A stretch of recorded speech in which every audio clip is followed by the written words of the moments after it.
My name is Emma Masseri, and in this presentation, I will be covering the article Evacuation Now, written by Isaac Olson on April 28, 2019, covered by CBC News. On April 27, 2019, during significant spring flooding, the force from the Lake of Two Mountains breached a dike protecting Saint-Marthe-sur-la-Lac, forcing an emergency evacuation of more than 6,000 citizens, a third of the municipal population. The city of Saint-Marthe-sur-la-Lac was soon flooded with water. About 150 homes were completely ruined and couldn't be saved. 800 homes were flooded, causing major damage, and another 2,400 homes did not have electricity, running water, or garbage pickup for weeks following. An overview of April's weather helps explain how spring spawned a flooding disaster of this magnitude in Montreal.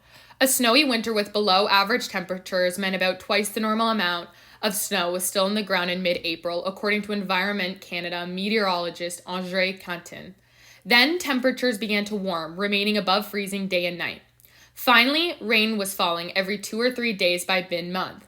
Montreal alone had 128 millimeters in April, while it usually gets 82 millimeters. According to a paper published by researchers with Environment and Climate Change Canada, extreme precipitation is already on a clear upward trend in North America, one that will likely continue.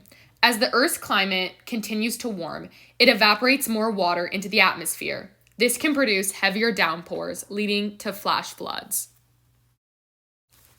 This unfortunate crisis saw many severe implications for residents of Saint-Marthe-sur-la-Lac. Public health officials said any running water in the lakeside area was considered contaminated, so a boil water advisory was issued.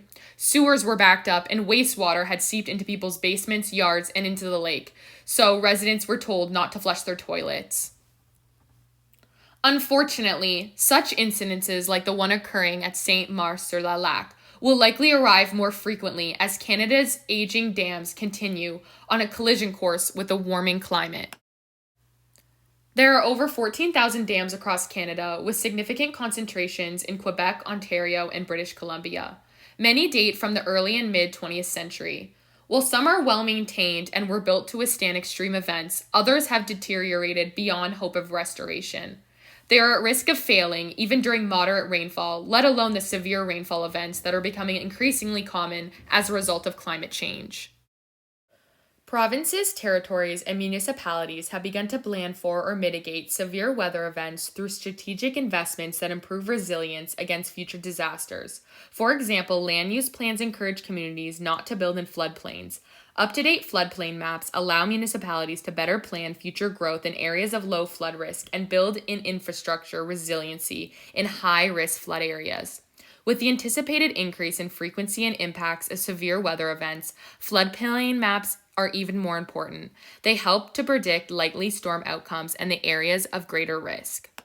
Measuring the intensity, duration, and frequency of precipitation, called IDF curves, helps provincial, territorial, and municipal officials design their infrastructure to withstand anticipated severe weather events.